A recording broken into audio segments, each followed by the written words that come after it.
그림이 사라진다? 참, 신기하네요. 이게 대체 무슨 현상인가요? 안녕하세요. 지금 시청하고 계신 여러분. 빈포유 플라워 커피 학원 박가희 쌤입니다. 이번 영상은 낙차의 원리 2024 업데이트가 되어 돌아왔습니다. 그림이 사라진다? 참, 신기하네요. 이게 대체 무슨 현상인가요? 되돌려봐도 신기하네요. 이제부터 그림이 마술처럼 사라지는 놀라운 라떼아트의 세계로 가보실까요? 이게 바로 낙차의 원리에 기인한 거랍니다. 낙차의 원리뿐만 아니라 중간마다 유용한 팁을 전해드릴 테니 끝까지 시청하시면 많은 도움을 받으실 거예요. 우선 에스프레소가 잘 나오기 위해선 템핑의 수평과 일정한 압력이 중요하답니다. 이는 특히 카페나 바리스타에게 중요한데 이것은 고객에게 일관된 품질의 커피를 제공하기 위함이랍니다.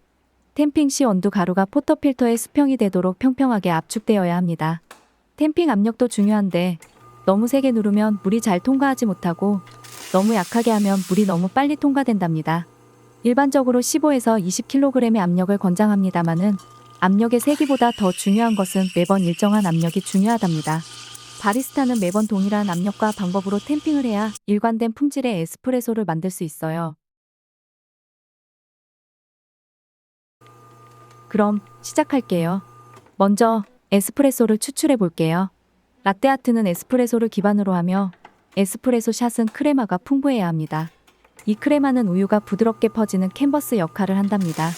에스프레소를 추출했으면 동시에 우유 스티밍을 해야 하죠. 숙련된 바리스타는 동시에 한다는 것 지난번에 설명해 드렸습니다.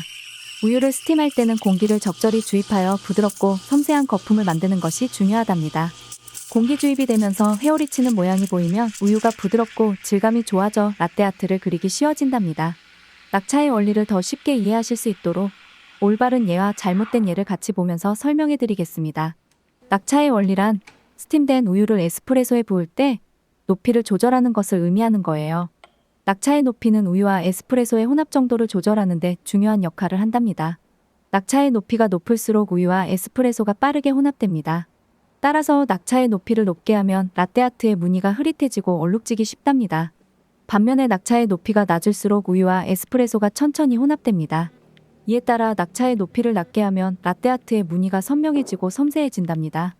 이 영상에서 설명하는 낙차는 우유를 부어 에스프레소와 잘 섞이도록 안정화한 후 피처 스파웃과 잔 사이의 거리를 의미합니다. 따라서 라떼아트 그림이 잘 나오기 위해서는 낙차의 높이를 적절하게 조절하는 것이 중요합니다. 그 부분을 중점적으로 살펴보시기를 바랄게요.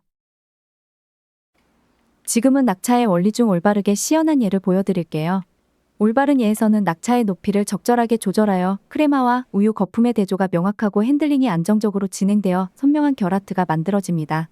다시 한번 더 설명해드리면 낙차란 스팀이 된 우유를 낙차의 높이를 적절하게 조절하여 에스프레소에 부어 넣는 것을 의미합니다. 이렇게 하면 우유가 에스프레소 층 아래로 가라앉아 밑바닥에서부터 혼합이 시작됩니다. 낙차의 높이와 각도는 우유와 에스프레소의 혼합 정도를 결정한답니다. 왜 베스트인지 생각해 보시면서 한 번 더 볼게요.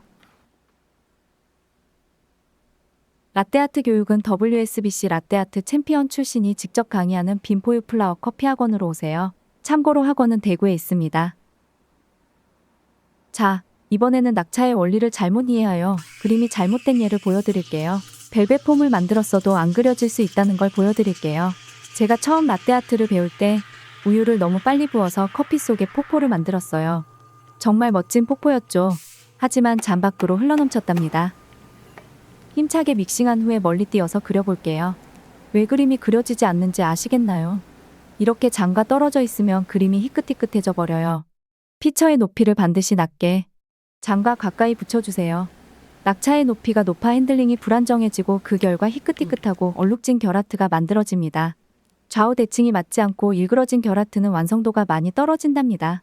피처의 스파웃이 잔과 가까이 밀착되어야 그림이 잘 그려진다는 점을 잊지 마세요. 이렇게 되면 낙차 실패가 아니라 낙차 아트라고 부르기도 해요. 실패에서도 예술이 탄생하니까요. 구독과 좋아요 부탁드립니다. 이번엔 동시에 비교해 볼게요. 비교해 보는 동안 나머지 꿀팁을 알려드릴게요. 처음에는 낙차를 높게 하여 우유를 부어 에스프레소와 우유 거품이 잘 섞이게 한 후 라떼아트를 그리기 시작할 때 잔에 가까이 하여 우유 투입의 높이를 낮춥니다. 적절한 높이에 도달하면 또렷한 흰색 무늬가 나타나며 반대로 높이가 아직 높을 경우 희끗희끗한 얼룩처럼 표현될 수 있습니다. 잔의 커피 표면에서 피처 스파웃의 거리를 1cm, 2cm 등 조금씩 달리하여 연습을 진행해 보세요.